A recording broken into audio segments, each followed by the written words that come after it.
Cela peut avoir l'air un peu drôle ce matin, de porter mon pardessus sur l'estrade. Mais j'étais si heureux de pouvoir montrer ce joli pardessus que l'Église m'a donné. L'autre jour, j'ai vu ici Frère Neville avec ce joli complet qui lui allait si bien. Et j'ai pensé, oh, il lui allait si bien. Et l'Assemblée en parlait aussi. J'ai donc pensé, eh bien moi, je vais porter mon pardessus pour venir sur l'estrade. Vous savez, je crois que nous ne devenons jamais adultes. D'ailleurs, je ne veux pas devenir adulte. Qu'en pensez-vous, Frère Luther? Non, nous ne voulons pas grandir. Nous voulons toujours rester des enfants. One of those tires like these higher class ministers. I just glanced at the corner of my eye, and I thought maybe you'd put on a robe. C'est élogieux pour ce beau par-dessus. Je dois dire que c'est que j'en avais vraiment besoin. Et c'est le meilleur que j'ai jamais eu. Et je l'apprécie vraiment beaucoup. Frère Roy Robertson, je ne sais pas s'il est ici ou non ce matin, mais il a eu quelque chose à dire quant au choix de ce par-dessus. Il a vraiment fait un bon choix. Et nous sommes très, très contents de l'avoir. Ainsi, nous sommes très heureux d'être de retour dans la maison du Dieu vivant ce matin et de profiter de ces merveilleux moments de communion fraternelle autour de sa précieuse parole. Le Seigneur voulant, je devrais bientôt partir outre-mer. Vous avez dû voir dans La Voix, le journal des hommes d'affaires, que je vais partir outre-mer le mois prochain.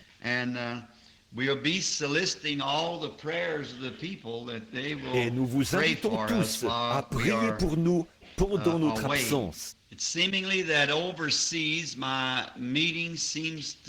On dirait que mes réunions sont meilleures outre-mer, que cela accroche mieux là-bas. En Amérique, je disais à Frère Mercier que j'ai écouté, d'abord, il m'a donné un tourne-disque. Et puis, sur celui-ci, il y avait des disques de certains de mes sermons. C'est là que j'ai réalisé que si jamais quelqu'un m'écoutait, cela résulterait de la grâce de Dieu à leur égard. Car je me suis dit que j'aurais quand même pu faire un peu mieux. Oh, et voici qu'il enregistre aussi ça. Un petit... Vous pouvez bien couper cette partie, voyez-vous. Il a tourné son pouce contre le bas. Je pense que cela signifie qu'il va couper cette partie-là. Mais je vous le dis, j'ai été tellement surpris. La prédication la plus médiocre que j'ai jamais entendue de ma vie, c'était bien la mienne. Vraiment. Sur ce disque-là. Et cela m'a rendu si nerveux que je n'ai même pas pu manger mon dîner. Je suis tombé malade et j'ai dû quitter la table. Je n'ai pas pu dormir cette nuit-là. Et hier, je suis allé au Kentucky avec Frère Wood. En revenant, j'ai dit, Frère Wood, je ne sais pas comment je m'y prends pour qu'une personne vienne m'entendre parler. C'est si médiocre. Et je ne fais que me répéter. Et puis la grammaire qui fait défaut. Et pour ce qui est de la ponctuation, il n'y en a tout simplement pas. Je ne sais pas. J'ai dit, dans un certain sens, cela m'a encouragé. Parce que j'ai vu que Dieu doit être là derrière. Sinon, personne ne viendrait. C'est vrai. Alors que je parlais à Frère Collins, je suppose qu'il est quelque part dans le bâtiment. Je lui ai dit, il est venu me trouver et je lui en parlais. J'ai dit, Frère Collins, en vérité, j'ai dit, il y a près de 30 ans que je suis prédicateur. Je devrais certainement savoir ce qu'est un sermon. Et j'ai dit, c'est le plus médiocre que j'ai jamais entendu. Lui-même est prédicateur méthodiste. Et son frère est un homme assez important dans la dénomination méthodiste. Et il a dit, eh bien, je vais vous dire, frère Branham, il se peut que votre ponctuation est et que vos phrases ne se terminent pas comme il faut, et ainsi de suite. Mais avez-vous déjà pensé à cet homme qui a prêché le jour de la Pentecôte, qui ne savait même pas signer son nom, et qui s'appelait Pierre? Il a dit, Je peux m'imaginer que son discours n'était pas ponctué tout à fait correctement. Mais voyez-vous, ce qui incite un homme à regarder à cela, ce sont ces émissions radiophoniques qu'on entend, où tout est déjà sur papier. Vous voyez, ils peuvent donc mettre cela au net, avec la ponctuation et tout, parce qu'ils le lisent. Et je me suis tenu auprès de Charles Fuller, alors qu'il prêchait derrière une mangeoire à peu près grande comme ça qu'il utilisait comme estrade.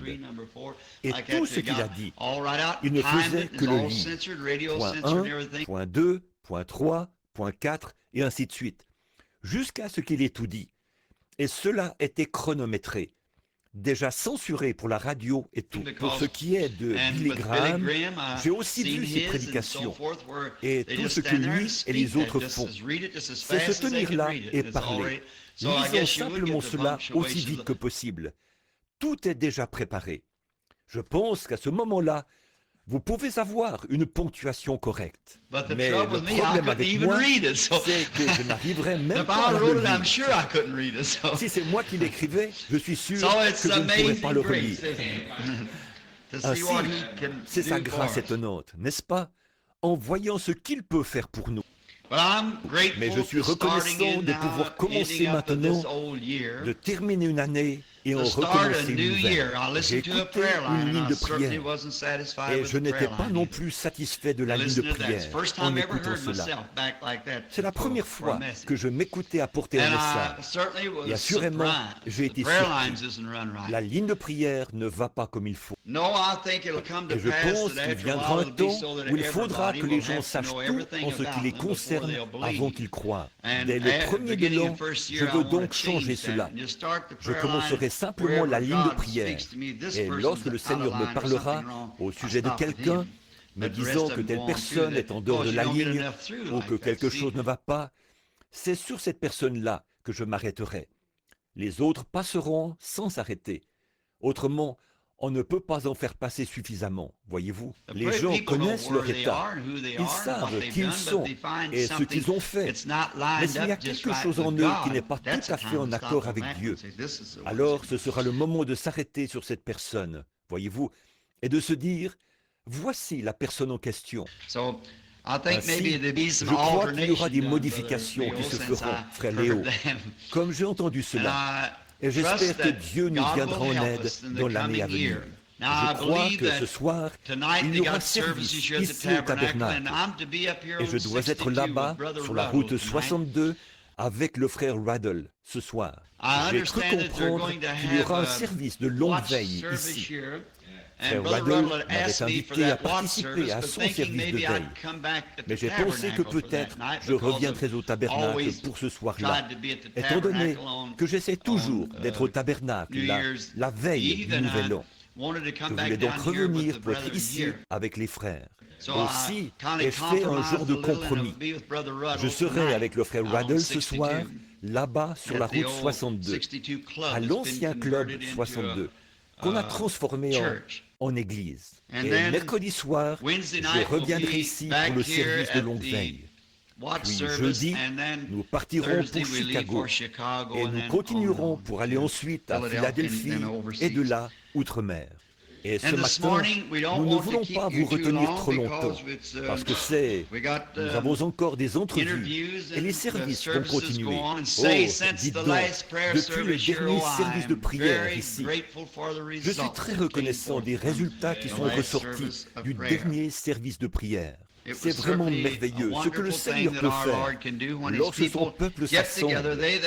Ceux qui sont, s'ils invoquent le nom du Seigneur, s'ils se rassemblent, je crois que c'est ainsi qu'il est écrit, et prient, alors Dieu les exaucera des cieux. Inclinons donc nos têtes un instant, tandis que nous nous tournons vers lui, afin qu'il nous donne l'inspiration nécessaire pour ce message.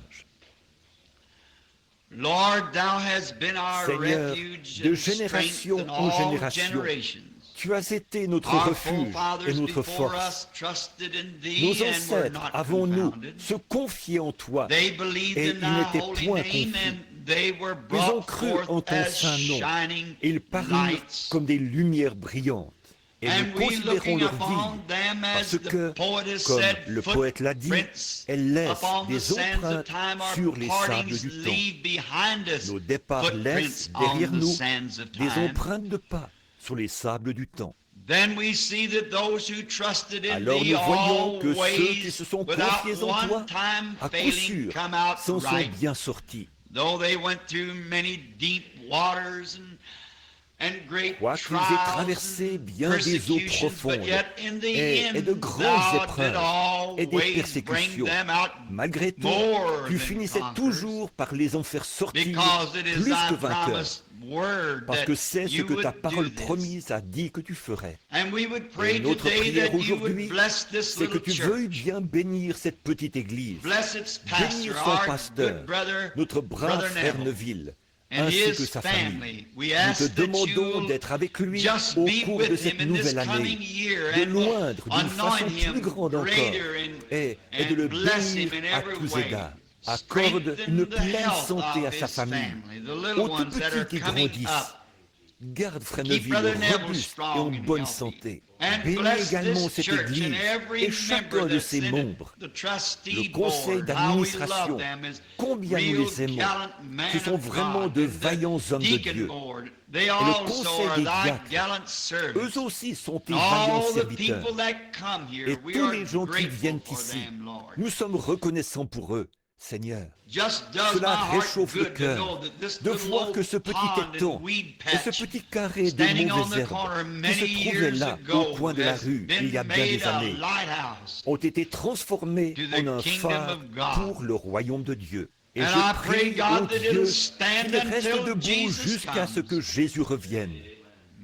Puisse beaucoup de nobles âmes qui se sont trouvées ici, Seigneur, apparaître en ce jour-là, lavés dans le sang de l'agneau. Accorde-le. Et Seigneur, comme nous ouvrons ta parole bénie ce matin, et que nous en tournons les pages pour y lire un texte, nous savons que toi seul peux en donner le contexte. Nous te prions donc, ô Dieu, d'oindre ta parole. Puisse-t-elle aller directement dans le cœur des gens et leur faire du bien. Fais que les incroyants deviennent des croyants. Fortifie les chrétiens et guéris les malades. Donne du courage aux découragés et reçois-en la gloire. Afin que cela puisse s'accomplir, Seigneur, circoncis les lèvres qui parleront et les oreilles qui écouteront, car nous le demandons au nom de Jésus. Amen. Announcing a little text that fell on my heart since last Sunday.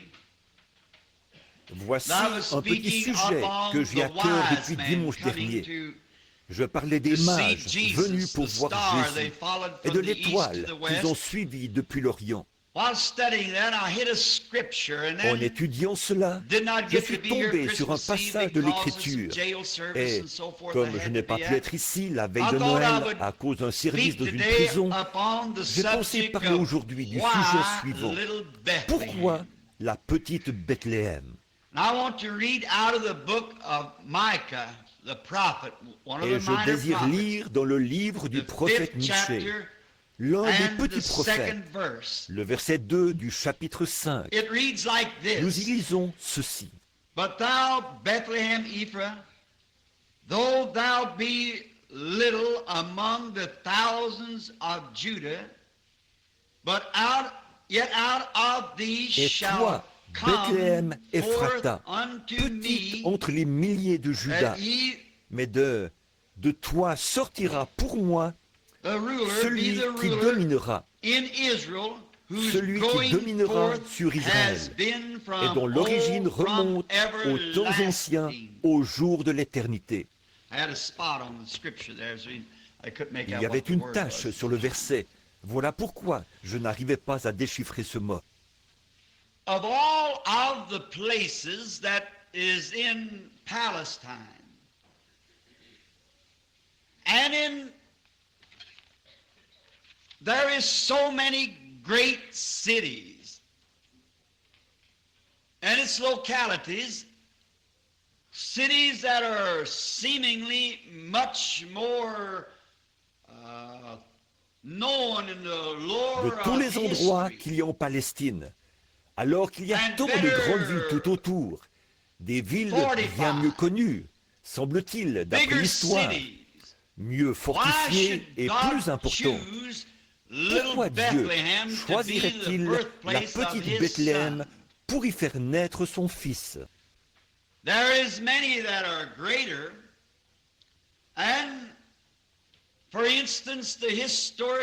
Beaucoup sont plus importants. Par exemple, le lieu historique de Jérusalem, la fière Jérusalem, la grande capitale, l'une des plus grandes villes de Palestine. Nous nous demandons alors pourquoi Dieu choisirait la toute petite ville de Bethléem comme lieu de naissance pour son fils. Mais comme les Écritures l'ont déclaré, ce que Dieu a résolu s'accomplira. Et si Dieu n'avait pas déterminé d'avance qu'il en serait ainsi, jamais il n'en aurait été ainsi. And there the scripture says in the 15th chapter of Acts that there is nothing Et by l'Écriture chance. dit aussi au chapitre 15 des God Actes knowed que rien everything. n'arrive par hasard. It just didn't Dieu happen to savait happen tout. that way. Ce n'est pas simplement It arrivé just comme was cela, that God par hasard. made it C'est que that Dieu way. l'a fait arriver ainsi. And then when we in our little finite Et minds puis, begin nous, to avec notre petite intelligence limitée, nous nous mettons à réfléchir. Pourquoi le grand roi du ciel choisirait-il un petit endroit comme celui-là, au lieu de la capitale? Au lieu de... Il y avait même bien des endroits dont le passé spirituel était supérieur à celui de Bethléem. For instance, some of the places like Shiloh. Shiloh was an Certains ancient endroits worship comme place par exemple of Silo. Israel, where they Silo all était came un ancien year by lieu year d'adoration to pour Israël. this great place Chaque where année, the tous Ark venaient à of the cet Lord endroit important rested. où se trouvait l'arche de l'Éternel. And wonder On why pourrait then donc se he wouldn't demander be pourquoi born at il ne Shiloh. pourrait pas naître à Silo. Then there was Gilgal, another Il y great avait encore spiritual Gilgal, place un of autre worship. endroit spirituel, un Why important lieu wouldn't d'adoration. God let him be born Alors, then at pourquoi Gilgal? Dieu ne l'a-t-il pas laissé naître à Gilgal? And there was another in Zion. Zion was on the mountaintop. Il y en avait un autre appelé Sion, Sion, sur le sommet de la montagne. Et alors nous nous demandons pourquoi Jésus n'est pas né dans Sion, qui avait été reconnu historiquement comme un lieu où Dieu, d'âge en âge, avait béni son peuple.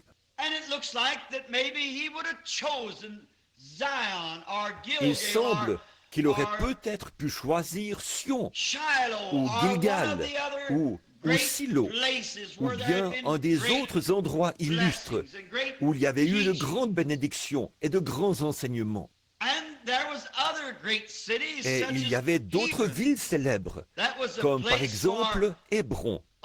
C'était l'endroit où pouvait aller l'homme qui cherchait une ville de refuge, un lieu sûr. Ramoth, en Galade, était un autre de ces endroits de refuge où les gens pouvaient venir, ce qui en faisait un endroit fort approprié comme lieu de sa naissance. Et peut-être que si moi j'y avais réfléchi, je l'aurais amené à Kadès Barnéa, car là se trouvait le siège du jugement, de même qu'un endroit de refuge. Peut-être l'aurais-je amené dans cette région-là pour qu'elle lui serve de lieu de naissance. Ou peut-être aurions-nous choisi l'une ou l'autre des autres villes. Mais vous savez, je suis si content que dans la Bible, même les tout petits détails ont une grande importance. Je crois que c'est Jésus qui a dit ceci. Vous négligez, ou plutôt, vous faites ce qui est plus important dans la loi, mais vous négligez les petites choses. Or, ce sont parfois les petites choses qui tiennent les grandes choses ensemble.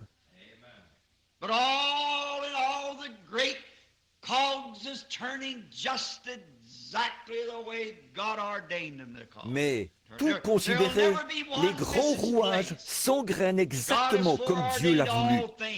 Jamais un seul ne fera défaut. Dieu a prédestiné toutes choses et tout doit se placer exactement comme prévu. Alors, quand notre foi en arrive là et que nous nous mettons à penser, qui donc est derrière tout cela? Quel est le ressort principal qui fait tourner cette grande économie de Dieu? Nous découvrons que c'est le Saint-Esprit. Il n'a pas été remis entre les mains de l'homme de faire les choses, mais entre les mains du Saint-Esprit. Il est le ressort principal. Et s'il peut réunir les autres instruments, tout fonctionnera parfaitement et indiquera l'heure exacte de Dieu. Nous voyons cela. Et cela nous porte à réfléchir lorsque nous considérons ces grandes choses et comment nous voudrions qu'elles soient.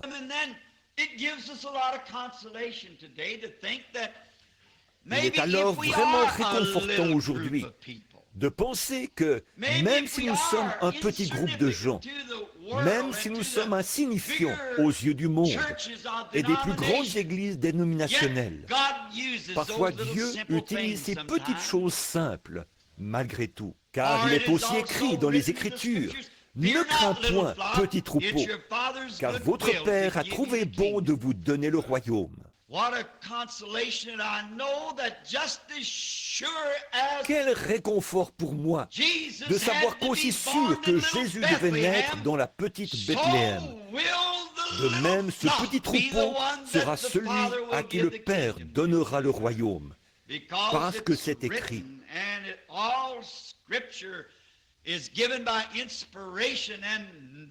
Et que toute écriture est inspirée, et que les Écritures ne peuvent être anéanties. Elles doivent s'accomplir. Nous avons donc l'espoir de savoir que c'est un petit troupeau qui recevra le royaume, un fidèle petit troupeau de croyants.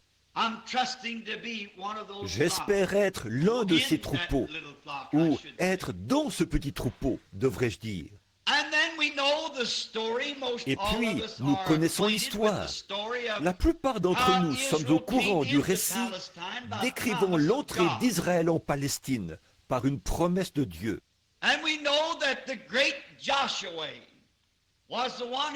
Nous savons que le grand Josué fut celui qui assigna à chaque tribu sa part. Et alors, certainement que si nous avions le temps de rester sur ce sujet d'ici à 6 heures ce soir et d'examiner ces choses dans l'ordre pour en faire ressortir toute la signification. Mais cela ne nous est pas possible, car nous n'avons que 30 ou 40 minutes.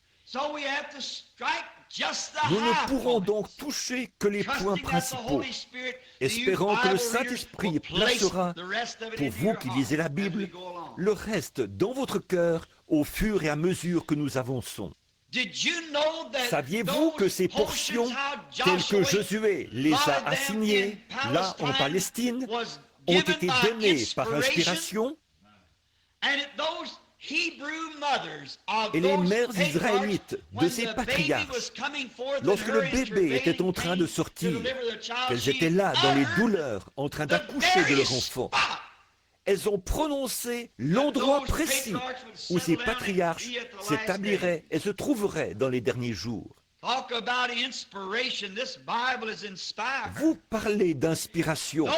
Cette Bible est inspirée.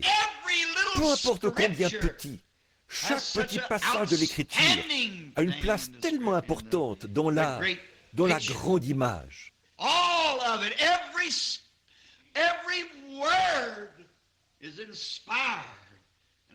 Tout cela, chaque mot est inspiré, et à cela est accrochée la destinée des âmes, car c'est là la parole du Dieu immortel et éternel. Et même ces mères, à la naissance de leur bébé, lorsqu'elles firent entendre leur voix, elles les placèrent là, dans la position qu'ils devaient avoir dans la terre promise des centaines d'années plus tard. Josué n'en savait rien, mais pourtant, sous la même inspiration, il les plaça exactement là où ils devaient être. Et Josué, en faisant le partage, a donné une part à Juda. Si vous regardez sur la carte géographique, vous remarquerez que cela se trouve juste à l'ouest de la mer de la Plaine. Il y a quelques kilomètres au sud de Jérusalem, la capitale.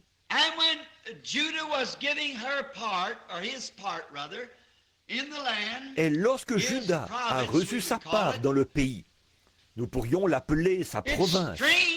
C'est étrange, mais cette petite ville ne fut même pas mentionnée, Bethléem. Pourtant, elle se trouvait là, parce que Abraham, ou je crois que c'est Rebecca, qui fut ensevelie à cet endroit-là.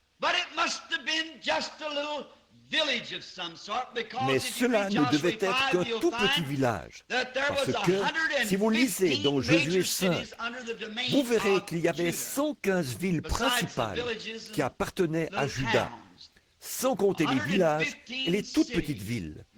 115 villes sont mentionnées.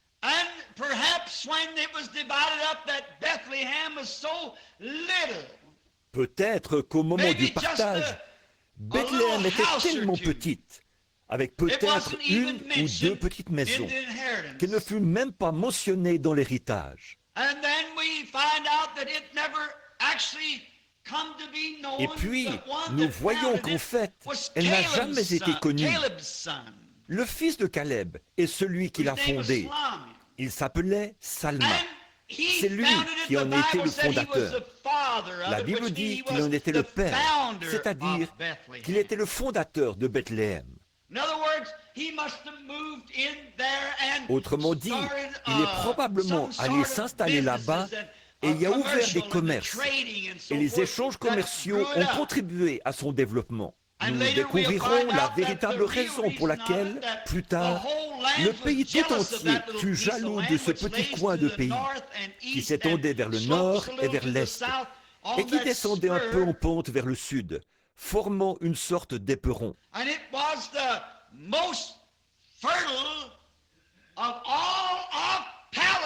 C'était l'endroit le plus fertile de toute la Palestine. C'était une zone de culture pour les céréales et le blé.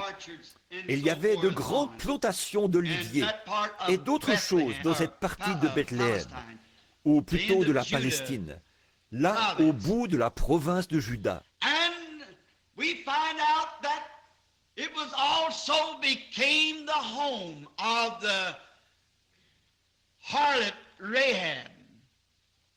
Nous découvrons que la prostituée Rahab est également allée s'installer là-bas. Après qu'Israël eut franchi le Jourdain, qui marquait la frontière de la Palestine, nous connaissons l'histoire de Rahab, la prostituée. Représentons-nous-la quelques instants ce matin comme une jeune femme, une belle jeune femme, qui, à cause d'un malheur survenu dans sa vie, avait été contrainte, était elle-même païenne, avait été contrainte de mener la vie qu'elle avait. Et souvent les gens sont contraints d'avoir la vie qu'ils ont.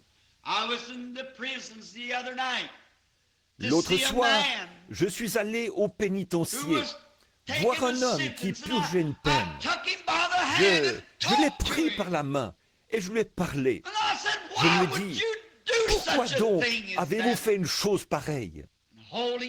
Et en me tenant la main, il s'est mis à parler. Il avait été contraint à faire ce qu'il avait fait. Et alors, je lui ai dit, c'est que vous avez laissé cette chose vous contraindre à faire cela. Vous n'êtes pas obligé de faire cela. Aucun homme n'est forcé de boire. J'ai dit, je suis moi-même nerveux, mais il n'est pas nécessaire d'avoir cela. Et cette jeune femme, dès qu'elle eut entendu parler d'Israël pour la première fois, et de ce Dieu qui était un Dieu qui exauce les prières, pas simplement un Dieu qu'on prie, mais un Dieu qui répond ensuite. Lorsqu'elle a entendu parler d'un Dieu qui accomplissait des miracles, qui pouvait faire des miracles, qui avait asséché la mer et fait pleuvoir du pain du ciel. Alors son cœur s'est mis à trembler. Et alors, lorsqu'elle a entendu son premier message de la bouche de 2 prédicateurs qui s'étaient rendus là, rapidement, elle l'a accepté de tout son cœur. Et un fil cramoisi fut attaché à sa fenêtre pour servir de protection à sa maison, parce qu'elle avait reçu le message. Je pourrais ajouter quelque chose ici. Saviez-vous qu'elle était un type de l'Église des nations? Elle faisait partie des nations, et elle était un type de l'Église des nations. Quand nous avons entendu le message, nous menions tous une vie de prostitution spirituelle, commettant de la fornication spirituelle contre le Dieu du ciel, dans toutes sortes de choses, toutes sortes de dénominations et de religions. Mais lorsque nous avons entendu dire qu'il y avait un Dieu qui vivait toujours et qui pouvait accomplir des miracles, rapidement, nous avons reçu le message. Et c'est à ce moment-là qu'a été appliqué le sang du Seigneur Jésus, ce que représentait le cordon de fil cramoisi. Et sans aller trop dans le détail, vous savez qu'elle l'a suspendu à sa fenêtre à la vue de tous. Le sang était exposé publiquement.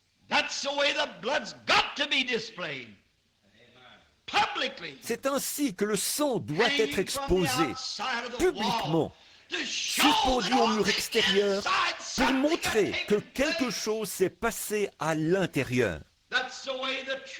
Il en est de même pour le véritable croyant en Christ ce matin. À l'extérieur se trouve, bien en vue, le sang du Seigneur Jésus, ce qui démontre que quelque chose s'est passé à l'intérieur. Et de ce fait, quand la colère a été déversée et que les trompettes ont commencé à sonner, Dieu a regardé d'en haut et a vu ce cordon de fil cramoisi, suspendu là en commémoration. Il s'est toujours plu à passer par-dessus le sang. Lorsque je verrai le sang, je passerai par-dessus vous. Il l'a vu. Et au moment de la secousse, lorsque le Saint-Esprit a fait gronder la terre, écrouler ces murs d'environ 6 mètres d'épaisseur, pas une seule pierre n'est tombée de l'endroit où était attaché ce fil. Cela montre la protection d'un Dieu véritable vis-à-vis d'un croyant véritable.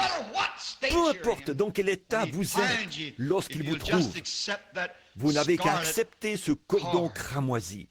Il est tissé au travers de la Bible.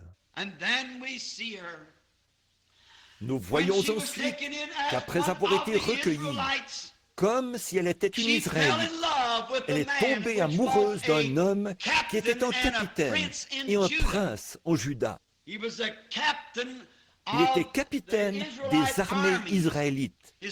Il s'appelait Salmon, comme le roi Salomon. Il était donc capitaine. Et elle eut une idylle avec ce capitaine, qui était prince de Juda. Et elle finit par l'épouser. Et lorsque la distribution des biens fut réglée pour les Israélites, son mari bien-aimé et elle s'établirent à Bethléem. Maintenant, vous commencez à y voir clair, n'est-ce pas? Voyez-vous, cela commence à s'éclaircir quand nous voyons qu'elle a vécu à Bethléem. Elle, une épouse des nations unie à un juif. Pourquoi? Parce qu'elle a cru en un Dieu qui accomplissait des miracles.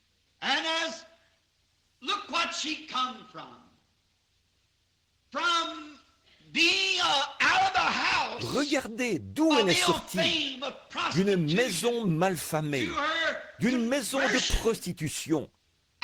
Par sa conversion et par sa foi immuable en Dieu, elle est passée d'une maison de prostituées à une belle maison à Bethléem. Quelle différence!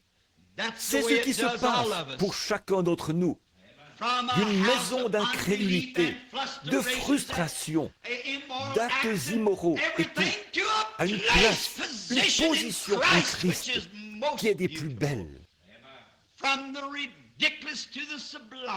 Du ridicule au sublime. Voilà la différence que cela fait grâce à notre conversion. Et avez-vous remarqué qu'elle a épousé un prince de la maison de Juda, un capitaine. Ce capitaine représentait Christ, qui s'est choisi une épouse parmi les nations, passant de la place la plus basse à la principale et à la meilleure du pays. Nous démontrerons un peu plus loin au cours de notre message qu'il en a été ainsi et qu'il ne pouvait pas en être autrement. C'était là un type de l'Église des nations. Et nous voyons qu'ils ont eu une jolie maison à Bethléem, étant donné que Salmon l'avait fondée et qu'elle allait devenir un endroit important avec ses bonnes terres fertiles.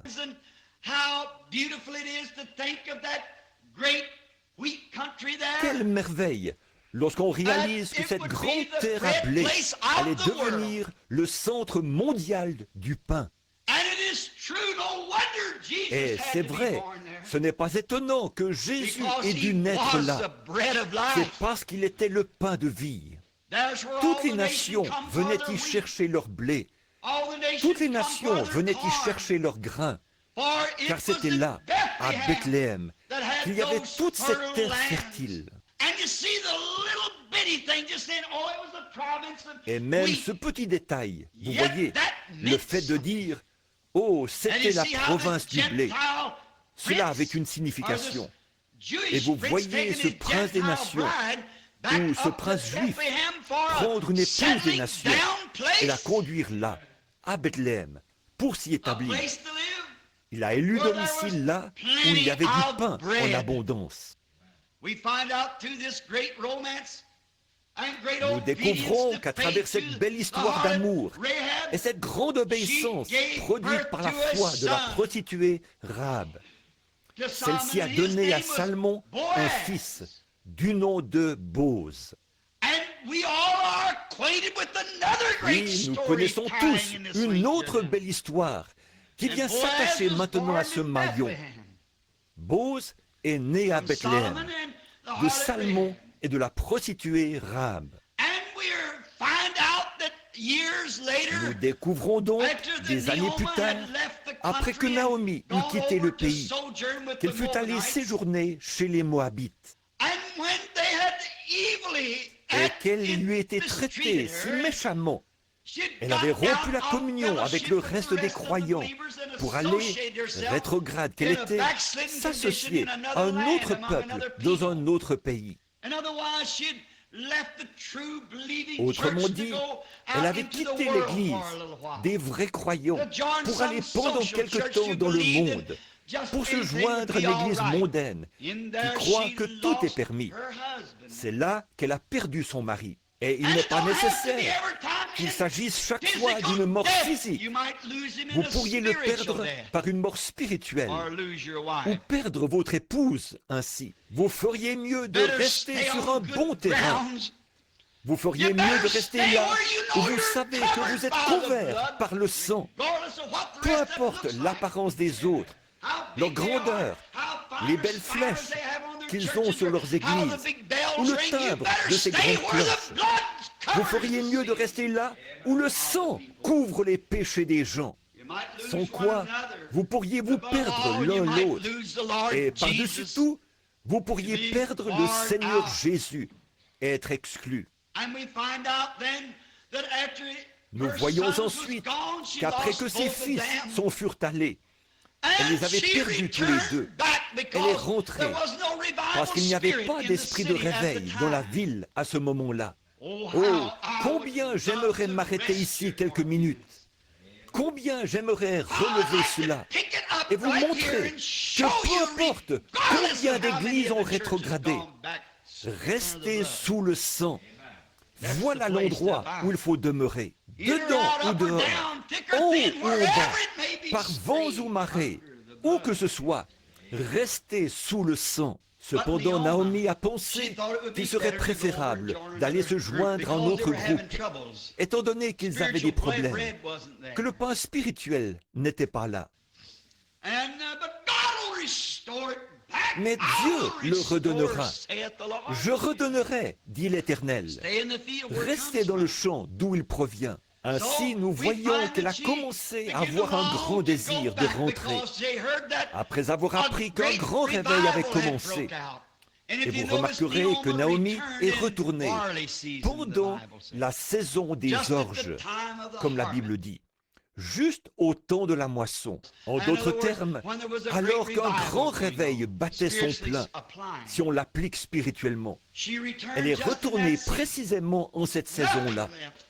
Il ne lui restait rien.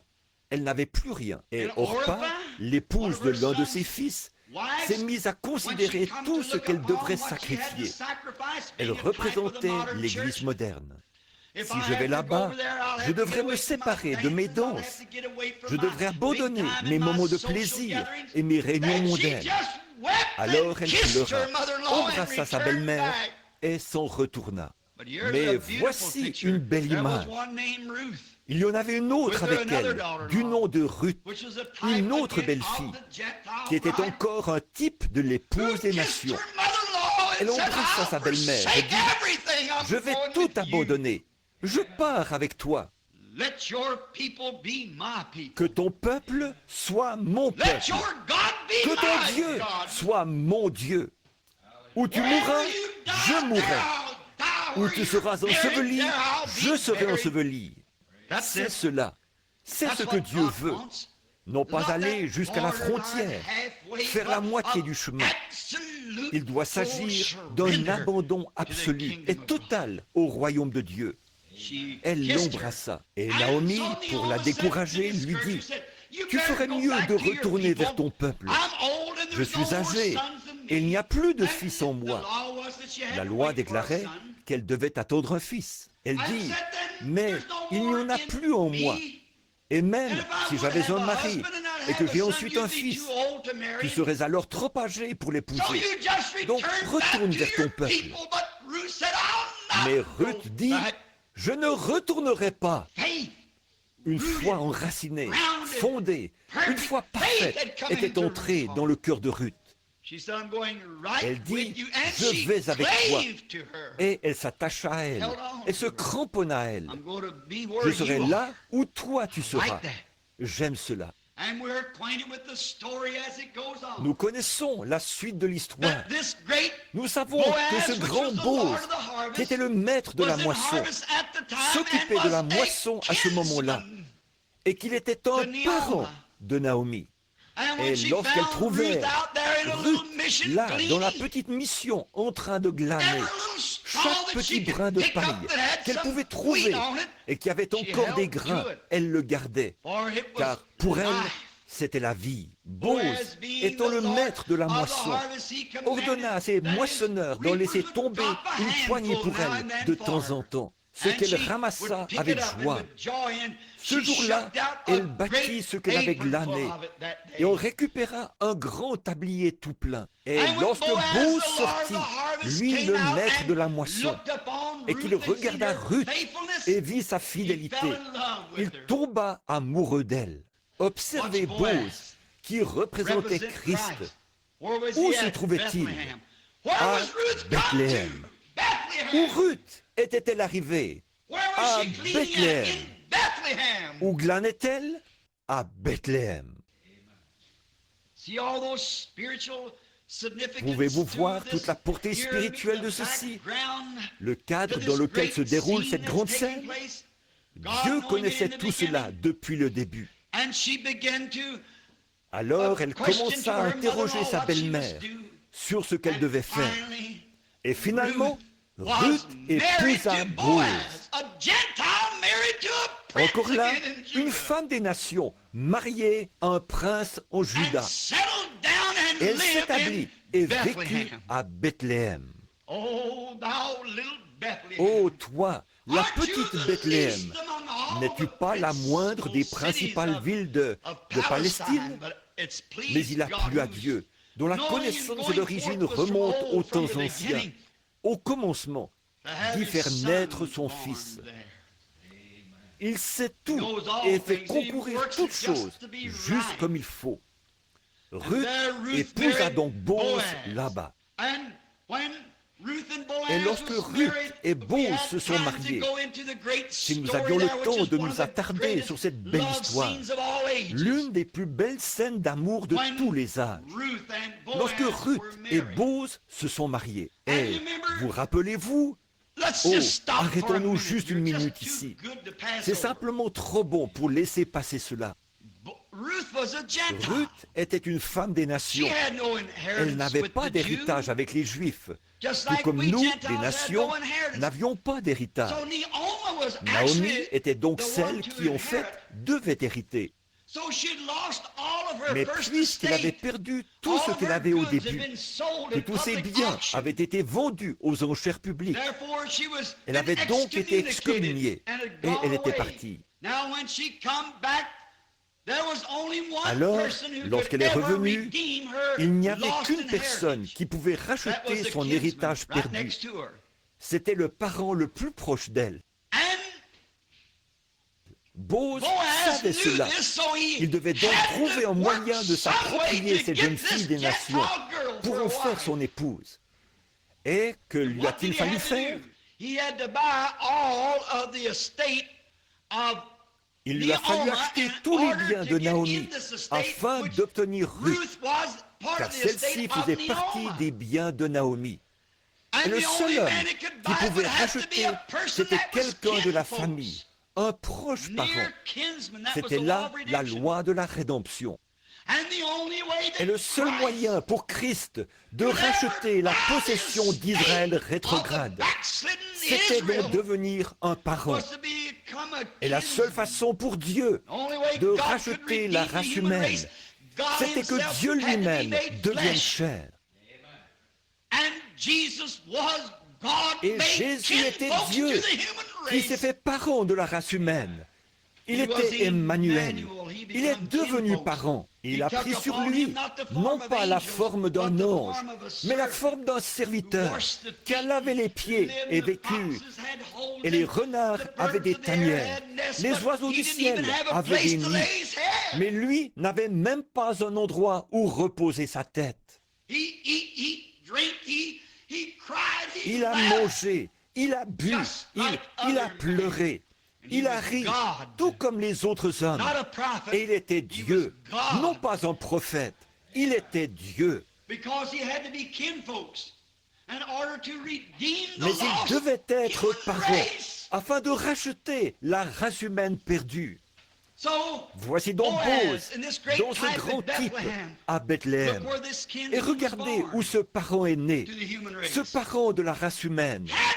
Il devait en être ainsi. Et alors, lorsque ce noble Boaz l'a racheté, il a dû témoigner publiquement du fait qu'il avait racheté tous les biens qu'elle avait perdus. Il est donc allé à la porte de Bethléem, de nouveau cette petite ville, et il a appelé les anciens de la ville, et il leur a fait savoir qu'en ce jour, il avait racheté tout ce que Naomi avait perdu. Tout ce qu'elle avait perdu, il l'avait racheté. Et il a ôté son soulier et l'a jeté en l'air devant les gens comme signe. Et si quelqu'un a une raison de dire quoi que ce soit, qu'il parle maintenant. Car ceci est un acte commémoratif que j'ai racheté tout ce qu'elle avait perdu. Oh, béni soit le nom du Seigneur. Et lorsque notre parent est venu, Jésus de Nazareth, né à Bethléem, il s'est tenu au sommet du mont Golgotha et il l'a élevé entre ciel et terre pour servir de symbole commémoratif, montrant qu'il avait racheté tout ce que la race humaine avait perdu dans la chute. Comment un homme peut-il mépriser la guérison divine et la puissance de la résurrection du Seigneur Jésus, alors qu'un emblème a été présenté publiquement au calvaire, déclarant « J'ai racheté la race humaine entière et tout ce qu'ils ont perdu. Il a racheté nos âmes. Il a racheté nos corps. Il a racheté tout ce que nous avions perdu dans la chute. Notre parent rédempteur est venu, s'est fait chair et a habité parmi nous. Il a présenté l'emblème et il a dit, c'est accompli. Qu'est-ce qui est accompli? Tout est accompli. Nous sommes simplement en train d'entrer dans notre héritage. Comme les jours passent, nous nous en approchons de plus en plus. Boaz and Naomi, after being married for some time, they brought forth a Boaz son, et Naomi, ils étaient mariés depuis un bout de temps, quand leur est né un fils qui a encore ajouté à la lignée, Obed, et lui aussi a engendré son fils, lequel s'appelait Isaïe. Et Isaïe a eu 8 fils. And it was the great prophet Samuel who came with the cruse of the oil. Et le grand prophète Samuel est celui qui est venu avec la corne d'huile. Ce grand prophète est allé vers Isaïe et a dit, Dieu a choisi l'un de tes fils pour diriger et servir mon peuple. Et c'était là derrière, dans les champs, dans un petit enclos où se tiennent les bergers, que l'on fit chercher un petit garçon au teint coloré, maigre d'apparence, David, le plus jeune. Et Samuel a versé sur lui l'huile d'onction en présence de tous ses frères et de tous ceux qui étaient là, prouvant que Dieu l'avait oint pour roi. Et où était-ce? À Bethléem. Gloire à Dieu dans les lieux très hauts. Ce n'est pas étonnant. À Bethléem, c'est là qu'il a été oint pour roi.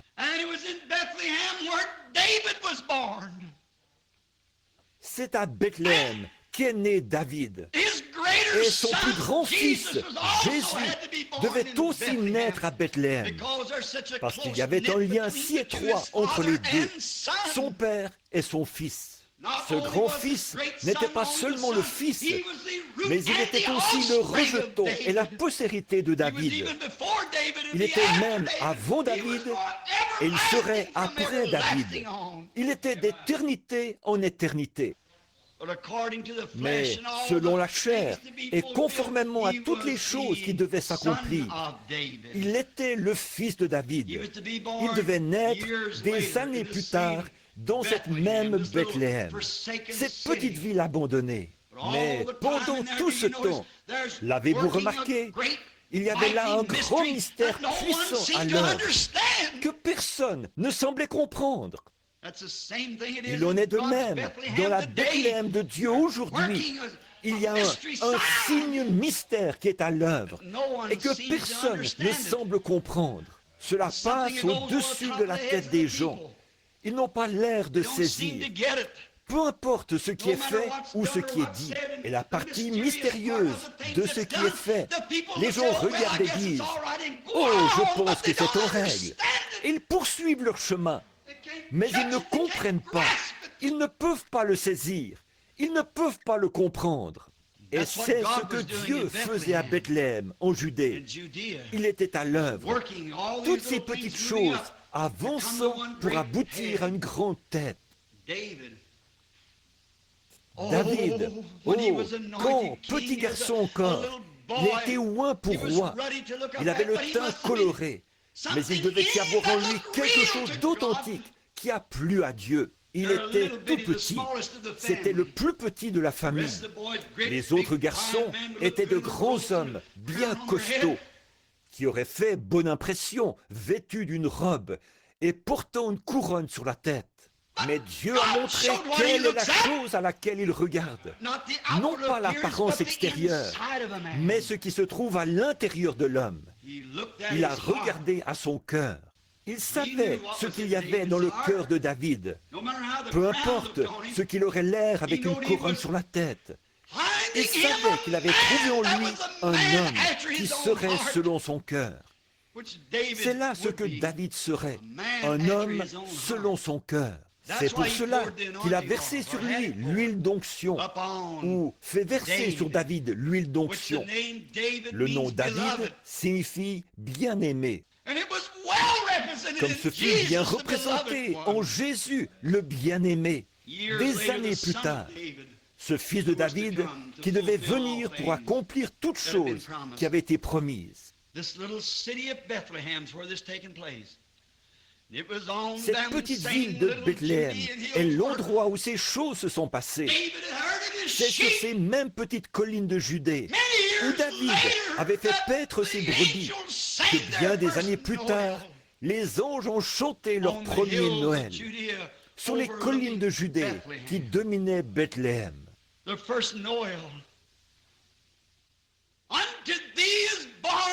premier Noël, dans la ville de David, il vous est né Christ le Seigneur. Quand, pour la première fois, des anges sont apparus pour chanter, ils ne sont pas venus à Jérusalem, dans la grande église. Pas plus ne sont venus à Gilgal. Ils ne sont pas venus à Silo non plus, qui avait été tout ce temps-là le lieu du culte religieux dénominationnel. Mais ils sont venus dans la petite Bethléem, où l'Esprit de Dieu avait agi d'une façon mystérieuse et avait produit quelque chose. C'est là qu'ils sont venus.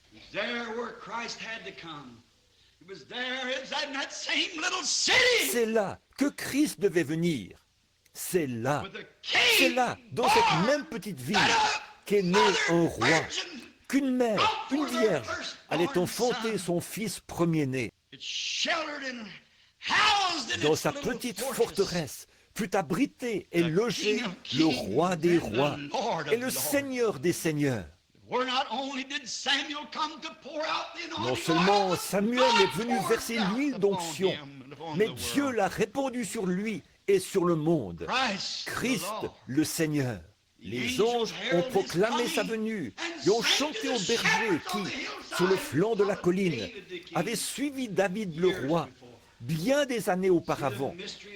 Voyez-vous le mystère de Dieu et combien il est grand? Il est né dans cette importante région où l'on cultivait le blé. Or, le blé fait partie des éléments de base pour le maintien de la vie. Et il était le pain de vie. Je suis le pain de vie. Celui qui mange ma chair et boit mon sang a la vie éternelle et ne mourra jamais, ni ne viendra en jugement. Mais il est passé de la mort à la vie. Bethléem, le nom Beth-El, B-E-T-H, Beth. Beth en hébreu signifie maison. Et El est l'abréviation d'Elohim. Elohim veut dire Dieu. B-E-T-H, Beth. Et El, c'est Elohim, c'est-à-dire Dieu, la maison de Dieu, où est déposé le pain de vie. Et El, H-E-M, terminez ce mot et ramenez votre L avec votre E. Cela signifie une miche de pain en hébreu. El-M. Et El, c'est Dieu, Elohim. B-E-T-H, c'est pain. Ou B-E-T-H, c'est maison. Et El, c'est Elohim, abrégé. Et alors, El, Hem, c'est pain. Qu'était-il? La maison du pain de Dieu. La maison du pain de Dieu. Maison, Beth, Elohim, Dieu. El, Hem, pain. La maison du pain de Dieu. Voilà la signification de Bethléem. Où aurait-il pu naître ailleurs que là? Pourtant, c'était caché à tous, excepté à ce prophète. Il a dit, c'est de Bethléem qu'il sortira. Il regardait à Jérusalem. Il cherchait dans tous ces grands silos. Il regardait partout. Mais il est venu de Bethléem, parce que c'était la maison du pain de vie de Dieu. Il est le grenier de Dieu pour le monde. Et c'est là qu'il est né, à Bethléem. Il ne pouvait naître nulle part ailleurs. On pourrait relever bien des choses importantes que j'ai notées cette semaine. en étudiant les différents aspects spirituels liés au fait qu'il devait naître à Bethléem. Lorsque j'ai touché ces quelques points, le Saint-Esprit m'a saisi.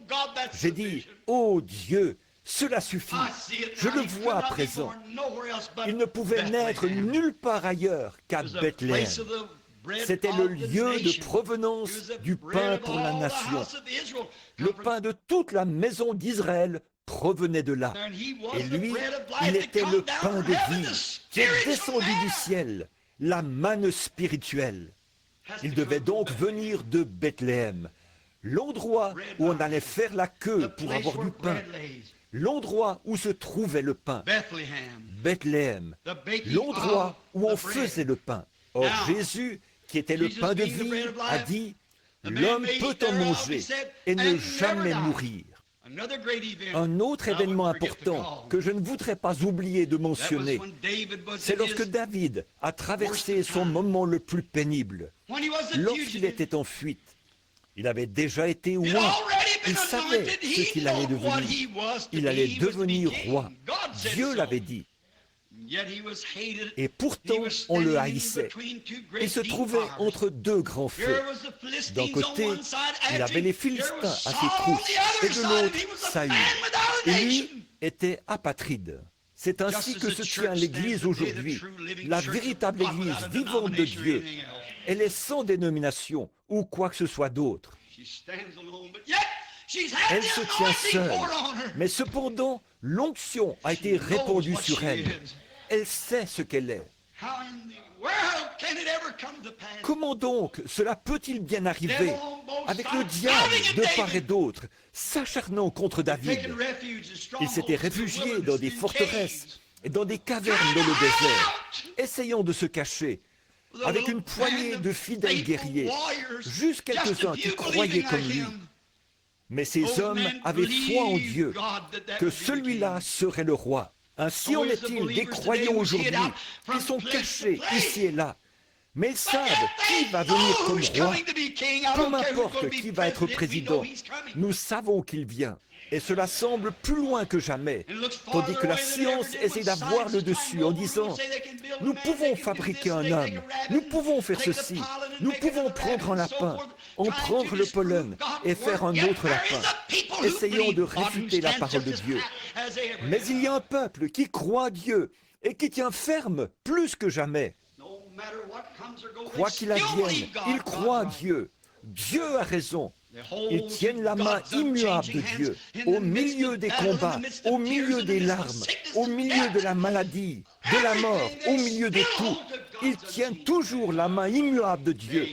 Ils savent qu'il vient bientôt comme roi. Les gens aujourd'hui rient et se moquent d'eux. Ils les traitent d'exaltés. Ils les traitent de tout. Mais ces combattants de Dieu restent fidèlement à leur poste. Vous pouvez bien les appeler un groupe de guérison. Vous pouvez bien les appeler une bande de fanatiques. Ou tout ce que vous voudrez. Ils resteront attachés à ce roi. Ils savent qu'il va accéder au pouvoir. Qu'ils prennent son nom en vain, qu'ils se moquent, qu'ils rient, qu'ils appellent les gens qui croient en lui des bannis, le rebut. Cela ne les dérange pas le moins du monde. Ils restent fidèlement à leur poste. Ces combattants qui étaient avec David sont restés là, à ses côtés. Qu'un Philistin, que n'importe qui se présente, il fallait se battre, car on les harcelait de toutes parts. Ce pauvre David, tellement troublé, a pensé, « Mais comment est-ce possible, Seigneur ?» Vous savez, les conducteurs traversent parfois des choses que l'Assemblée ignore totalement. Quand vous pensez à des promesses que Dieu a faites, vous vous demandez pourquoi elles ne s'accomplissent pas. Ils n'en parlent pas à leur congrégation. Ils n'en parlent pas aux gens qu'ils côtoient. Mais il y a bien des frustrations dans le cœur d'un vrai conducteur. David était assis là, la gorge lui brûlait. C'était au milieu de l'été. Les Philistins tiraient parti de la division entre David et Saül. Saül cherchait David partout. Les Philistins aussi. Et puis les Philistins cherchaient les Israélites. Vous parlez d'un temps de confusion. C'était à peu près comme maintenant. Et David se réfugiait dans tel petit endroit, tel petit abri, ce qu'il pouvait trouver, quelques petits lieux forts. Puis il est monté sur la montagne, en plein cœur de l'été, sous une chaleur suffocante. Sa gorge toute desséchée et son cœur rempli de frustration et de crainte. Il se demandait, « Oh Dieu, comment est-ce possible? Tu as versé cette huile sur moi, non pas parce que je n'avais décidé ainsi, mais parce que toi, tu m'avais choisi. Pourquoi m'as-tu appelé alors que j'étais là-bas en train de garder les brebis, me disant que tu me donnerais ceci pour servir ton peuple? Et voici que tu m'as conduit au beau milieu de la bagarre. » De telles pensées traversaient son cœur. Il s'est assis sur la colline, et du haut de la colline, il a regardé. Les Philistins étaient entrés et avaient placé une garnison à Bethléem, le lieu même de sa demeure. Sa petite ville était donc tombée aux mains de l'ennemi. Et avec elle, la maison de son père, la maison d'Isaïe, était en esclavage, sous la coupe des Philistins. Sa propre nation et sa propre église étaient contre lui. D'une part, il combattait l'ennemi.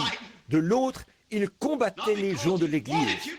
Non pas qu'il le voulût, mais il y était forcé. Très souvent, nous sommes forcés de faire certaines choses et de dire des choses que nous ne voulons pas dire. Un vrai conducteur spirituel est contraint de le faire. Il doit prendre position et montrer ses couleurs. Je prendrai le chemin avec le petit nombre des méprisés qui suivent le Seigneur, comme l'a dit le compositeur. Il était donc là, en cette chaude journée, et sans doute il faisait les 100 pas en regardant en direction de cette longue vallée. Cela faisait environ 40 kilomètres, aller-retour pour aller jusque-là. De ce côté-là se trouvait la maison de son père, réduite en esclavage par les Philistins. De l'autre côté se trouvait Saül. Et voilà que celui-ci vient se mettre en plein milieu, parce qu'il avait pris position. Quel moment terrible! Israël était complètement divisé. L'Église était divisée en différentes dénominations, si je peux l'exprimer ainsi. Et voici David, qui se tenait de ce côté-ci, ne sachant que faire. Et cependant, sachant que sur lui reposait l'onction.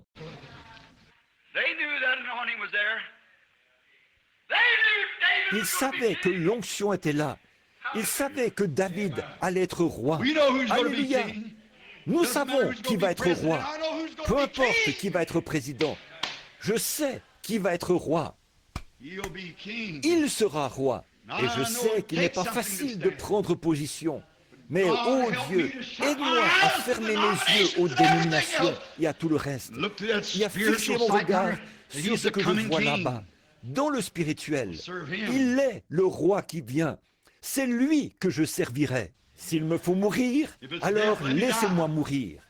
Si cela me coûte ma famille, mes bien-aimés, ma dénomination, si cela me coûte tout ce que j'ai, laissez-moi le servir. Je resterai avec lui. Voilà les combattants de Dieu, tels que ceux qui étaient avec David. Ils marchaient, la main constamment sur leur épée. C'est ainsi que les combattants de Dieu marchent. Ils sont prêts. L'ennemi dit, il te faut prendre un petit verre si tu veux vivre en société. Je ne toucherai pas à vos choses impures. Amen. Voilà l'ennemi et voilà le combattant. Mais ne vas-tu pas renoncer à toutes ces balivernes d'exaltés que tu crois?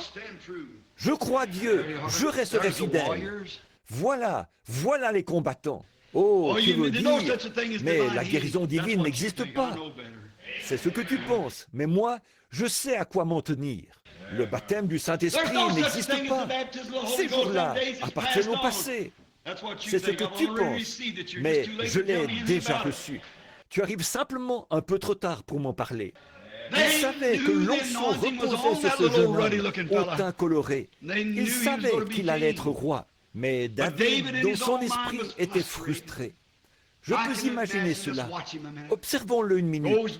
Ils seront là et s'assoient. Et de là-haut, ils regardent, pensant, ma ville bien-aimée, ma Bethléem, regardez-là, l'endroit où les grandes choses de Dieu sont arrivées. Le père du père du père de mon père y est né.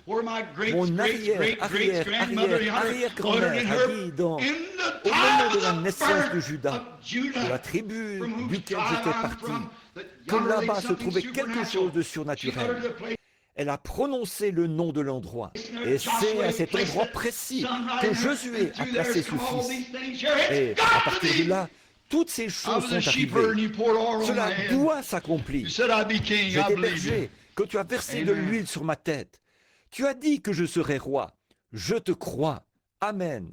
Then he Il goes regarde back and là looks en down bas there de and thinks, nouveau well, et way songe. down there in Eh my bien, little tout city, là-bas, dans ma where I petite was born, ville, that little là où je group suis where I né, was with. ce petit groupe Them good auquel old days. j'appartenais, c'était le bon vieux temps. Les It'd be better if méthodistes the avaient Methodists looked back avantage to their à good faire un old days, retour en arrière. when they're few and Alors, far bon between, vieux little temps, schoolhouses out here in Lorsqu'ils étaient America, peu nombreux et falling se under the power réunissaient of God, dans des throwing petites water in écoles, their face. ici en Amérique, et qu'ils tombaient sous la puissance de Dieu et se jetaient de l'eau sur le visage. Et It'd be better vous, if les you baptistes, Baptists look back to feriez where you mieux de come vous from, rappeler too. d'où vous êtes venus. And the rest of you Les Pentecostals autres look aussi, back where you vous, come les from. pentecôtistes, souvenez-vous donc d'où vous êtes venus. C'est vrai. Voici que, dans le feu du combat, David se met à penser. Oh, je me rappelle ces nuits où je couchais là-bas sur le flanc de la colline. Je me rappelle lorsque j'observais les étoiles se déplacer dans le firmament et que Dieu parlait à mon cœur de petit garçon. Je me rappelle ce jour où je suis tellement entré dans l'esprit à contempler les nuages et les verts pâturages que, poussé par l'esprit, j'ai chanté à plein gosier. L'Éternel est mon berger, je ne manquerai de rien. Quand je marche dans la vallée des ombres de la mort, je ne crains aucun mal, car tu es avec moi. Oh là là! Et voici qu'il était précisément dans les griffes de la mort à ce moment-là. Et des deux côtés. Et même quand je marche dans la vallée de l'ombre de la mort, ce bon vieux temps, quand l'Esprit était avec moi, quand Dieu était avec moi, que je chantais ses louanges et jouissais de sa présence. Je me souviens de la fois où un lion est venu un matin et s'est emparé de l'une de mes brebis. L'Esprit de Dieu est venu sur moi, et alors j'ai couru après lui. Je l'ai saisi et l'ai coupé en morceaux. Je me souviens de cette délivrance. Oh, je me rappelle le soir où, juste avant le coucher du soleil, un ours est venu et s'est emparé de l'une des brebis et je l'ai tué. C'est grande délivrance. Je me souviens quand, tout enfant, je chantais ces louanges pendant que je faisais paître mes brebis. Oh Dieu, ramène-moi à ce point-là. Ramène-moi à mon premier amour. Ramène-moi là-bas et redonne-moi mon bâton de berger. Redonne-moi mon troupeau de brebis. Laisse-moi tout seul là-bas à t'adorer. Il nous arrive de penser à cela, mais nous sommes dans le feu du combat. Il faut faire quelque chose. Il fut un temps où nous étions des garçons, mais nous sommes des hommes à présent. Le combat fait rage. Je me rappelle lorsqu'il y avait de la sciure par terre et que les gens criaient et jubilaient et qu'on ne pouvait pas pénétrer ici tellement il y avait du monde. Mais il n'en est plus ainsi aujourd'hui. La bataille fait rage. Il ne s'agit plus de William Branham, le tout jeune prédicateur. Il faut produire quelque chose. Oui, monsieur, il doit y avoir quelque chose de différent. L'heure avance. La bataille fait rage. La chaleur du feu se fait sentir. C'est le temps de la délivrance pour les gens, pour tous ceux qui sont trouvés écrits dans le livre. Maintenant, l'heure est venue. David, tout frustré, faisait les 100 pas en pensant « Oh, quelle chaude journée ! Oh, ce qui fait chaud ! Oh, Saül pourrait venir de cette direction-ci et les Philistins de cette autre direction.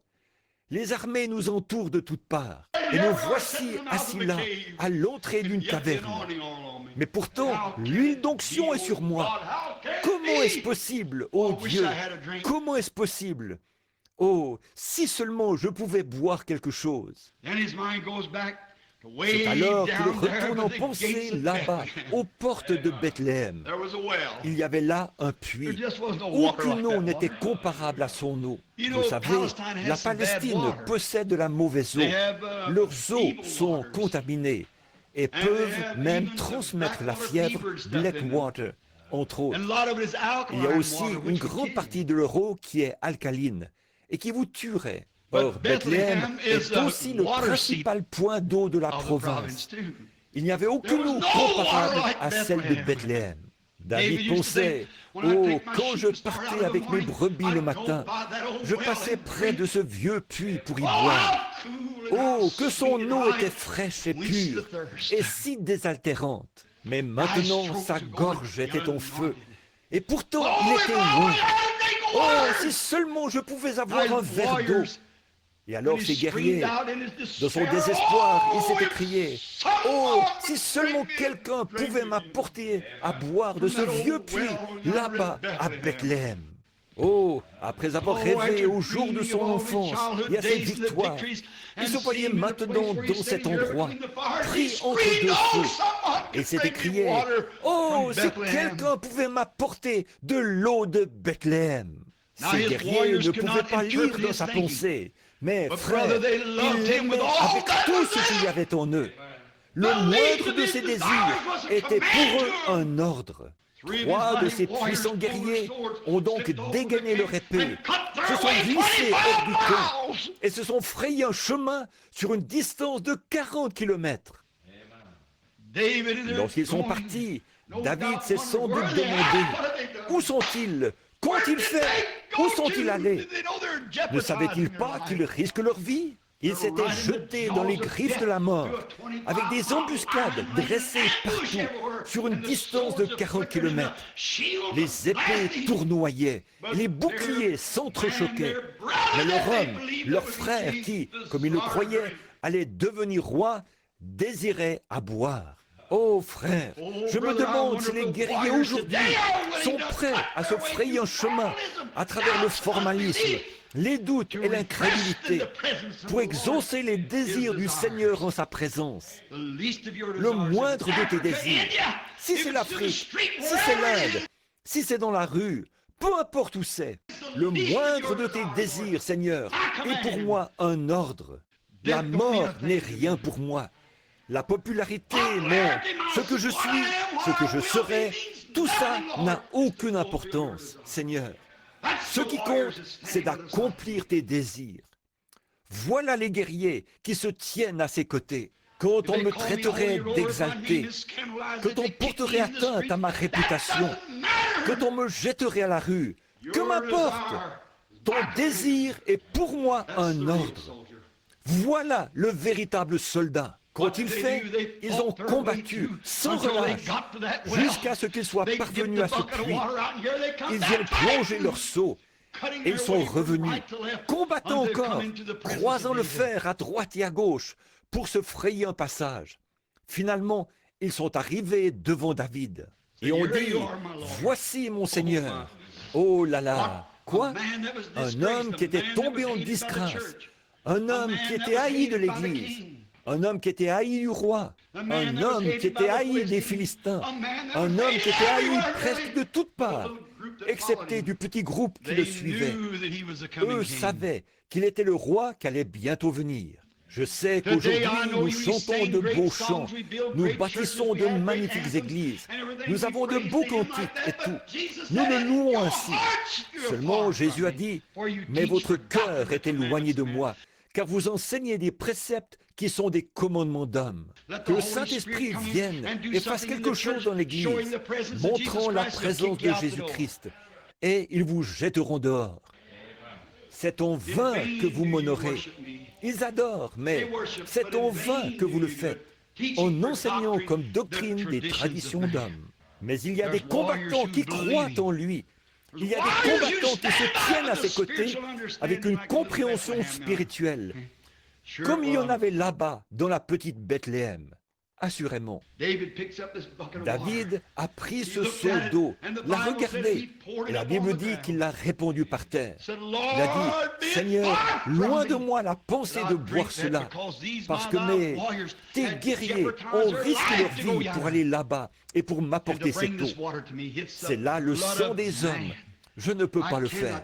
Et cette eau pure, pour laquelle ils avaient risqué leur vie en franchissant les lignes ennemies et en se rendant là-bas, David l'a répandu par terre comme offrande volontaire au Seigneur.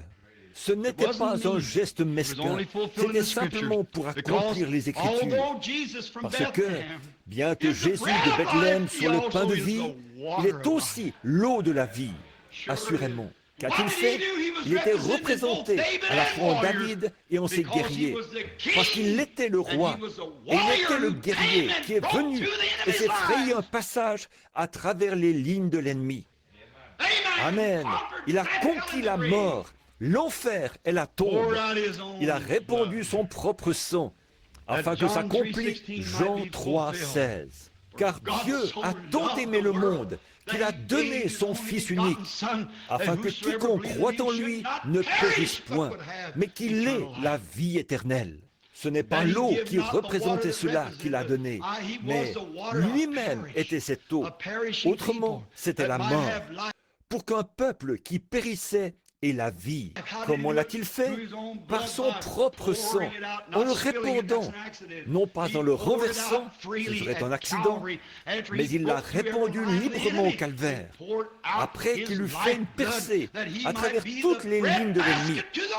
Alors, il a répandu son sang avec sa vie, afin qu'il puisse être le grenier pour le monde, et la fontaine remplie de sang, tirée des veines d'Emmanuel. Et les pécheurs plongés sous ce flot perdent toute marque de culpabilité. Voilà pourquoi il est né à Bethléem. Voilà pourquoi il devait y venir. Parce que c'était le centre pour le pain de vie. C'était aussi le centre pour l'eau. Quelle sorte d'eau? Les eaux de la vie. Et en Jésus se trouvait à la fois le pain de vie et les eaux de la vie. Par conséquent, il devait venir et naître à Bethléem. Toi, Bethléem de Judée, n'es-tu pas le moindre de tous les grands princes? Tu n'es qu'un simple petit prédicateur. Tu es simplement petit. Mais de toi sortira celui qui dominera et dont l'origine remonte aux temps anciens. Et il existe depuis toujours et d'éternité en éternité. Voilà pourquoi il est né à Bethléem en Judée. Cela lui a servi de berceau. Et mon frère, l'endroit où il veut avoir son berceau aujourd'hui, c'est dans votre être, dans votre propre cœur, afin qu'il puisse manifester par vous les eaux de la vie, un peuple qui périt, et le pain de vie, un peuple affamé. Il est le pain et l'eau de la vie. Les deux choses essentielles à la subsistance de l'homme sont le pain et l'eau. Sa promesse est certaine. Inclinons nos têtes un instant.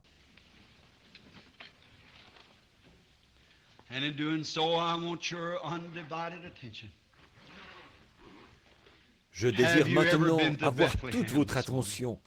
Dites-moi ce matin, êtes-vous déjà allé à Bethléem? Si vous n'avez jamais été à Bethléem, on disait aussi Ephrata de Bethléem.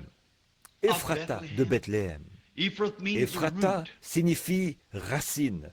Cela vient du mot H-E-M-P, hemp, ce qui signifie racine. Et cet ancien district s'appelait Ephrata, ce qui signifie que c'est le commencement de la vie. Christ a dit, si vous demeurez en moi, je suis le cep et vous êtes les sarments. Il est la racine de toute vie. Si vous n'êtes jamais allé à Bethléem, Ephrata de Bethléem, venez ce matin, recevez-le comme votre sauveur et il vous pardonnera vos péchés. Voulez-vous lever la main vers lui en disant, Seigneur Dieu, sois miséricordieux vers moi maintenant, tandis que je viens à Jésus de tout mon cœur.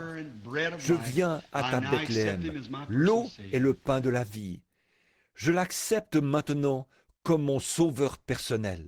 Que le Seigneur te bénisse, jeune homme, là derrière. Que le Seigneur vous bénisse. Que Dieu te bénisse, petit. Y aurait-il quelqu'un d'autre qui voudrait dire « Je viens maintenant, je ne prends rien avec moi, je me tiens ici assoiffé, la gorge sèche, je me demande où aller pour trouver la vie véritable, je me le demande. Je me suis joint à différentes églises. Que Dieu vous bénisse. Je me suis joint à des églises. J'ai fait tout ce que je pouvais, frère Branham. Mais je ne suis jamais encore entré en contact avec cette vraie source de vie. Je viens maintenant, Seigneur, pour la recevoir. Il est ici pour vous. Voulez-vous simplement lever la main et dire, Me I'm voici, the one Seigneur. standing in need. Je suis celui qui se tient Lord, ici bless you et while qui a we un pray. besoin. Que le Seigneur vous bénisse, tandis que nous prions. Ô Seigneur Lord God, Dieu, ce petit message this little entrecoupé, broken apporté à up partir des Écritures, message présentant brought les from the différents symboles scriptures, que tu though, y and as all the placés, symbols that you put peut-être it there, maybe sont-ils it's hid cachés from aux yeux the des eyes sages of et the des wise and intelligents, prudent, be revealed pour être to révélés babes aux such as will enfants, learn. lesquels sont disposés à apprendre. Cela montrait How la the petite little Bethléem, Bethlehem, the la least of moindre all de of them. toutes. How did the prophet say Comment le that? prophète Art a-t-il thou dit cela? not least among all N'es-tu the pas la princes? moindre entre les principales villes? But it so Mais pleased Dieu a God trouvé to bon bring de from faire that sortir little de ce petit insignificant endroit place insignifiant the ruler le of chef Israel. d'Israël. Lord Seigneur God, Dieu, out of a little d'un petit group of groupe de people gens qui sont that's lavés washed par le by the cordon de fil scarlet cramoisi line of du sang blood du of the Seigneur Lord Jésus. Jesus, you Tu shall feras bring sortir forth à travers to ce that groupe, group Seigneur, somewhere, Lord, across quelque this part world, dans ce monde, Christ again, Christ that'll de rule all nouveau, nations with a qui rod of pètera iron. toutes les nations avec une verge de fer. Je I te pray prie, thee, Père Father divin, God, that d'être you'll be merciful miséricordieux to each of us envers who are chacun present d'entre now. nous qui And sommes may we présents maintenant. come to your Et Bethlehem. puissions-nous venir à ta Bethléem. Oh, Oh, come all venez ye tous faithful, we've been fidèles, singing. comme nous l'avons Come to chanté. Bethlehem. Venez à Lord, Bethléem. let them see that it's Seigneur, not go to a little fais-leur city voir yonder that was qu'il ne once in s'agit the pas de se symbol, rendre but go dans une petite to the ville là-bas, reality. qui une Jesus fois servait de Christ, symbole, God's bread and mais de water se of rendre life. à la réalité. Jésus-Christ, le pain et l'eau de Dieu, de la vie. Et These ceux who qui ont raise levé their la hands main, receive him into thy reçois-les dans ton kingdom just royaume, now, Lord. à For l'instant it's by même, their faith Seigneur. they receive Car him. c'est It's par leur by foi faith qu'ils that they raise qu'ils their le hands. reçoivent. And it's by C'est par la faith that foi I qu'ils believe ont that you levé la receive main. them. Et c'est par la foi que je crois que tu les reçois. Keep them, Garde-les, Lord, Seigneur, at à Bethléem, where they'll où never ils ne stray or go s'égareront away like jamais Naomi. et But ne may, s'en if the iront times jamais get comme Naomi. hard, may they stay Et si les right temps at deviennent Bethlehem. difficiles, It puissent-ils will ne be pas better bouger by de and by. Bethléem. Grant it, Lord. Bientôt, ça ira mieux. Accorde-le, Seigneur. Et Now I maintenant, pray that you'll je be te prie merciful to d'être those who are miséricordieux sick and envers afflicted. ceux qui sont There are malades those et here, affligés. Lord, who need thy healing Il y en a touch. ici, Seigneur, qui ont besoin d'être touchés par ta main guérissante. Ô Seigneur, Oh, Lord, tu as restauré you did Bethléem restore Bethlehem et l'as to all of ramenée her à former toute sa glory. gloire You précédente. restored her in the Tu time l'as of restaurée depression when she au was temps de la sick. dépression, You brought her right quand back elle était and brought malade. Naomi at barley Tu l'as season. ramenée et tu as fait venir Naomi à la saison des orges. Et And now, maintenant, Father, we Père, pray that you'll nous te bring prions every de Naomi ramener chaque Naomi and everyone et chaque that's in personne here ici qui est dans le besoin. that is in need. Je te prie, I ô pray, Dieu, God. ô Oh, Seigneur, Lord, nous sommes it's en just pleine barley saison des season. orges. The Ce great grand barley pain loaf d'orge that was qui a été seen vu come rolling down roulant the de la hill colline into the jusque camp dans of le the camp de enemy. l'ennemi. I Je te pray, prie, God, ô that Dieu, you will d'amener bring ce that grand great pain barley loaf d'orge into dans le this bâtiment building maintenant now, and that et it qu'il may serve be d'expiation the pour atonement les maladies for des the gens, the aussi bien sickness que pour of le the péché, people as well as et the guéris sin, chaque and personne heal qui se every trouve dans person la that's in présence thy divine. presence. I Je just sens, feel, Seigneur, Lord, maybe it's just peut-être my own n'est-ce qu'une personal impression feeling, but I personnelle, mais feel je that you're sens que tu es near, the prêt. nearness Je of sens you ta now in proximité, here. maintenant, ici. I believe Je that you're crois here. que tu es ici. But I Je ne say dis not pas this ceci because à of the cause des people. gens. Ô Thou toi qui knows the connais heart le of cœur man. de l'homme, I pray, je Lord, prie, that Seigneur, somehow they'll qu'il catch puisse, the d'une vision this façon ou d'une morning, autre, like those saisir la warriors, vision ce matin, comme ces guerriers. that your great omnipotence, your great power, Que ta your grande great presence, omnipotence, ta grande what you puissance, are, ta the grande Son of présence, God, the ce que King, tu the es, le anointed Fils one, de Dieu, le Roi, le Oint, that you're in the que midst tu of es us. au milieu de nous. They'll catch the glimpse of it in their souls and be healed of their afflictions. I Qu'ils pray this puissent prayer as I entrevoir cela place dans it leur to them. âme, In être the name guéris of de leurs Jesus Christ, afflictions. thy Son. Je Amen. prononce cette prière en leur faveur, dans le nom de Jésus-Christ, ton Fils. Amen. Je crois, Dieu, toutes ces paroles. Je crois que chaque partie de sa parole est divinement inspirée. Je crois qu'il n'est pas le « j'étais », mais le « je suis ». Cette présence éternellement vivante. Je crois qu'ici, maintenant, au milieu des gens, vous qui avez levé la main, trouvez-vous une église, soyez baptisés dans le nom de Jésus-Christ, invoquant Dieu pour que vos péchés soient lavés, et croyant que son prochain retour qu'il va apparaître dans sa seconde venue. Je crois aussi que sa présence est ici pour guérir les malades, pour rétablir ceux qui sont nécessiteux. Il n'est pas nécessaire que l'on prie pour vous l'un après l'autre. J'ai prouvé cela aux gens l'autre soir. J'ai voulu leur montrer ce qui était arrivé. Il y avait un certain jeune homme qui est assis là présentement et qui est en train de me regarder, qui était au lit depuis bien des jours. Sa gorge était tellement enflée qu'il ne pouvait même pas manger, ni rien. Et sa température était très élevée. Et il avait dit à son père et à sa mère, « Faites venir frère Branham pour qu'il prie pour moi. » Et pour une raison ou pour une autre, il ne voulait pas me déranger parce que j'étais occupé. Mais quelque chose m'a conduit à aller chez eux. Tandis que j'étais assis là, ils ont essayé d'apporter une assiette au jeune homme. Il y avait là-dessus de l'œuf qui était très coulant et aussi des haricots très tendres en purée. Il essayait d'avaler cela. Il essayait avec un doigt de pousser cela à l'intérieur et de l'écraser. Ses gencives étaient tout enflées et laissaient couler du pu. Et il essayait d'écraser cela avec son doigt et de le faire descendre dans son gosier. Il a réussi à prendre une ou deux bouchées et il n'a pas pu aller plus loin. Il a repoussé l'assiette. J'étais assis là, je n'ai pas prié, mais il y avait un petit quelque chose. Vous ne pouvez pas dire à tout le monde ce qui se passe. Non, j'ai dit, Seigneur, Seigneur, nous arrivons maintenant à la fin de l'année. Quelque chose de nouveau s'en vient. Permets-moi, Seigneur, est-ce cela? Est-ce cela? Et aussitôt que je me suis mis à dire cela et à dire dans mon cœur, je sais que tu es ici. Le jeune homme a tendu la main et a pris une autre bouchée, puis une autre, puis une autre, puis une autre, et finalement, il a nettoyé toute son assiette. Il a ensuite pris sa voiture et s'en est allé. Oh, il est Dieu. Voyez-vous, sa présence, simplement qu'il soit présent. Cette dernière photo, celle qu'ils ont prise l'autre jour, la plus récente. Lorsque je l'ai vu là-dessus, ce tenant-là, j'ai regardé et je me suis dit, eh bien, j'ai déjà vu l'ange du Seigneur sur des photos. Je sais que c'était merveilleux. Mais lorsqu'il a pris celle-ci, puis, vers les 3 heures du matin, il m'a réveillé et m'a dit ce que cela signifiait. Il m'a tout expliqué à propos de l'armure et tout. Il m'a montré des choses là-dessus que je n'avais jamais vues. Je suis allé chercher la photo, je l'ai regardée et là, j'ai vu. Je n'avais pas vu ça auparavant. Oh, quel sentiment cela a suscité en moi. Quel réconfort de savoir qu'il est présent. Il est ici, simplement sa présence. Et la présence du Seigneur était là pour guérir les malades. La présence du Seigneur est ici pour guérir les malades. La présence du Seigneur est ici pour amener les pécheurs à reconnaître leur état.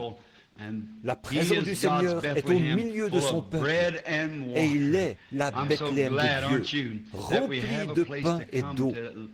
Comme je suis content, pas vous, que nous ayons un endroit où nous pouvons venir pour y manger et vivre pour toujours. Maintenant, que le Seigneur vous bénisse.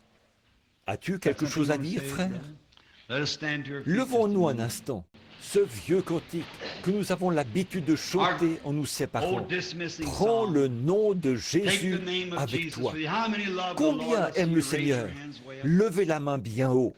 Et maintenant que vous les avez levés, baissez-les et serrez la main de quelqu'un près de vous en disant « Que Dieu vous bénisse, pèlerin.